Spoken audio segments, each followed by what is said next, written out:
Hello everyone. In this video we are going to be tackling some specific passages from Lysistrata. This is going to be the last Lysistrata video, but what we're going to do is we are going to take a look at some specific passages, pull out some themes. I want to give you some concrete examples of what it can look like to really analyze a specific chunk of text, what it can look like to bring your own kind of interpretations to bear on the text without eliding any of the cultural or historical context therein. And then this will also lead you into being able to do the discussion assignment for this week. So a couple of things to note about the way that we do literary analysis.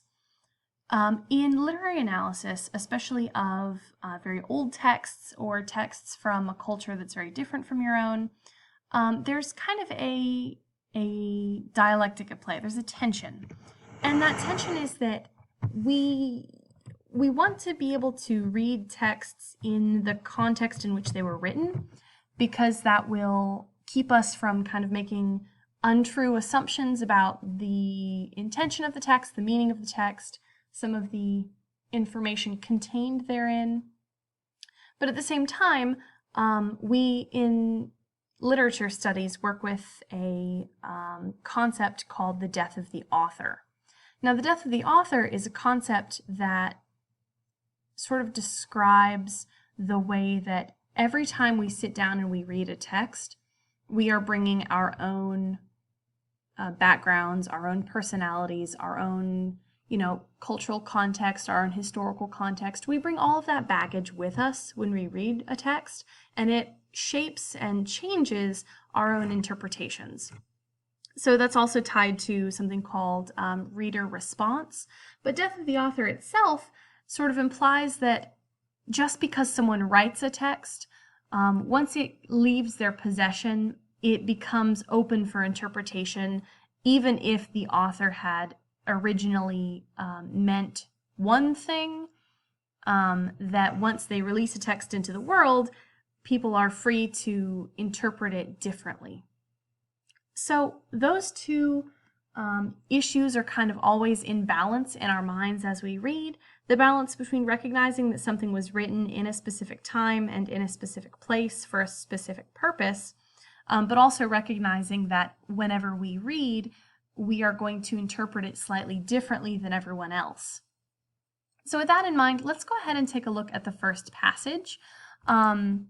This is found on page 735 of your textbook, and this is a key scene in the text. This is where Lysistrata is trying to convince the magistrate that she is not only correct in what she's doing, but that that it will work, that her plot to end the war between Athens and Sparta will work. So here's what she says to the magistrate. She says, he asks her to explain herself. He asks her to explain why it is that she's even interested in this issue in the first place. And she says, quote, "Gladly. All along, being proper women, we used to suffer in silence no matter what you men did, because you wouldn't let us make a sound. But you weren't exactly all we could ask for. No, we knew only too well what you were up to, and too many times we'd hear in our homes about a bad decision you'd make on some great issue of state. Then, masking the pain in our hearts, we'd put on a smile and ask you, 'How did the assembly go today? Any decision about a rider to the peace treaty?' And my husband would say, 'What's that to you? Shut up,' and I'd shut up. Later on, we began to hear about even worse decisions you made, and then we would ask, 'Husband, how come you're handling this so stupidly?' And right away he'd glare at me and tell me to get back to my sewing if I didn't want major damage to my head. War shall be the business of menfolk," unquote. So if I'm doing some literary analysis with this quote, with this chunk of text, with this scene, right away a couple of things draw my attention. Now I know that this play really deals with two big topics, war and then this kind of battle of the sexes. So right away, I'm thinking about the way that this play treats this concept of public and private spaces for men and women, the way that it sort of tells women that their place is in the private sphere, in the home, and that men's place is in the public sphere. But in this passage, Lysistrata is outright saying that men don't leave the public sphere in the public sphere. They bring their work home with them. They bring the public sphere into the private sphere. She says, we'd hear in our homes about a bad decision you'd make on some great issue of state. So the first thing that this seems to be telling me thematically is that maybe there is not such a stark delineation between public and private, women's spaces and men's spaces, as originally the play kind of maybe is implying that Athenians believe that there is. And so the next thing that kind of clues me in on this subject is that not only does Lysistrata say that kind of the men are bringing the public sphere into the private, but they're doing it so much that the women are learning. They're learning about all of this public sphere stuff. And so what really draws my attention on that front is where she says, how did the assembly go today? Any decision about a rider to the peace treaty? So this is very precise language. So she's talking about a specific piece of legislation, a peace treaty. Not only that, she's talking about a rider to the peace treaty. Now, a rider is kind of like a piece of legislation that you tack on to another piece of legislation. So it's like a footnote to a larger issue in politics and in lawmaking. And so what that tells me is that not only does Lysistrata point to this blending of public and private, she's also making the point that the women in their private sphere are learning the work, learning the language of the public sphere. So she's ultimately making an argument for why the war should end, but she's doing that through arguing that women have the capability to enact this peace between Athens and Sparta. And then finally, in this section, I noticed that when she brings this all up to her husband, when she says, you know, she asks him about work, she asks him about the peace treaty, she sort of criticizes what's going on. Not only does he tell her to shut up and get back to her sewing, which is kind of the Athenian version of go make me a sandwich. It's pretty gross, but he straight up threatens her with violence. And so what I'm seeing here, how I would personally interpret this passage, would be Lysistrata making the point that the public and private spheres are not distinct, that women are learning how to operate in the public sphere just from witnessing what their husbands do and what their husbands bring home, but that men don't seem to realize that this is happening because when the women bring it up, they ignore it, they are derisive, or they are kind of abusive. And when I say abusive, obviously that's me bringing my modern culture, my modern kind of personal bias to the piece. And so, see, that's kind of what I mean when I said blending between the original intention of the piece and then that kind of reader response, death of the author style, is that when I say the men are mistreating the women, that's coming from a very modern standpoint. But I do think that that's legitimately the argument that Lysistrata is making in the text, and there is textual evidence to support that in this moment. So let's move on to a second text, and we'll just go through this very quickly. It's a couple of pages later. Lysistrata is still talking to the magistrate, and she pulls out this amazing metaphor, and I'm going to read it for you. It's rather like a ball of yarn when it gets tangled up. We hold it this way and carefully wind out the strands on our spindles, now this way, now that way. That's how we'll wind up this war, if allowed, unsnarling it by sending embassies, now this way, now that way. Imagine the polis as fleece just shorn. First, put it in a bath and wash out all the sheep dung. Spread it on a pallet and beat out the riffraff with a stick and pluck out the thorns. As for those who clump and knot themselves together to snag government positions, card them out and pluck off their heads. Next, card the wool into a basket of unity and goodwill, mixing in everyone. The resident aliens and any other foreigner who's your friend, and by Zeus, don't forget the cities that are colonies of this land. They're like flocks of your fleece, each one separated from the others.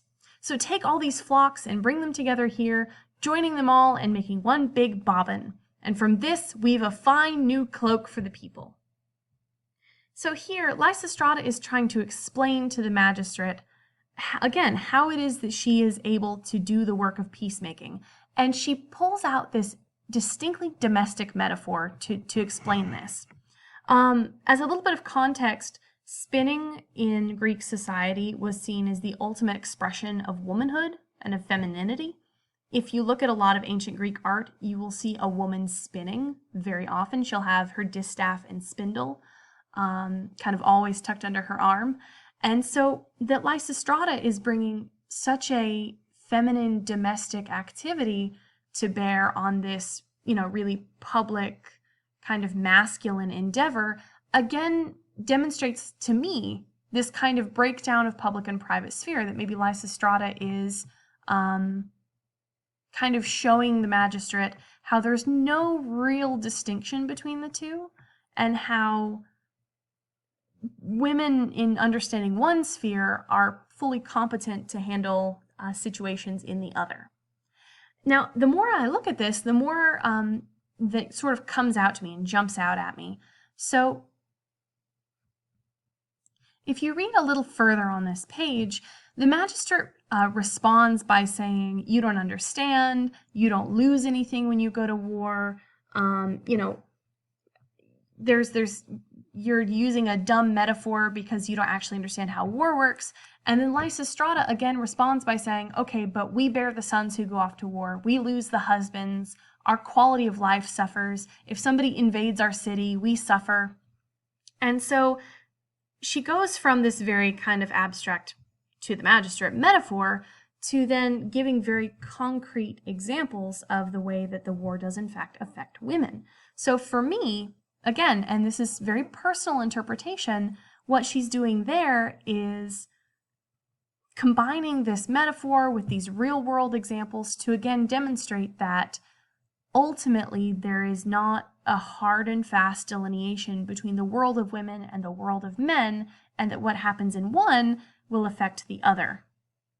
And then as kind of a last point on this metaphor that she's using, this chunk of text here, it doesn't just speak to Lysistrata's arguments for the capability of women to operate in these political spheres. As I'm personally reading this, it also seems like what she's doing is almost to sort of offer the men in the story a new way to look at the world, especially where she goes on to say, we lose our sons, we lose our husbands.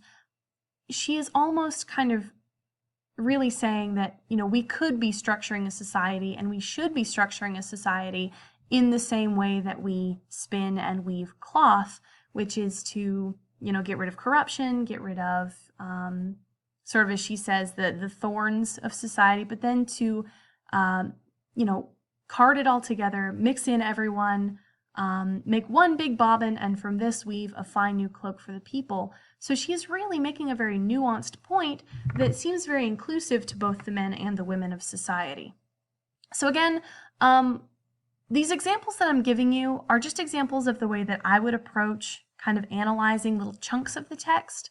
One of the easiest and best ways to do this is really to think about what you know about the text, kind of activate prior knowledge, what do you already know about the themes or the important moments, and then to look at these key moments, these key chunks, these key scenes, and then to kind of see how those fit in as far as you can tell.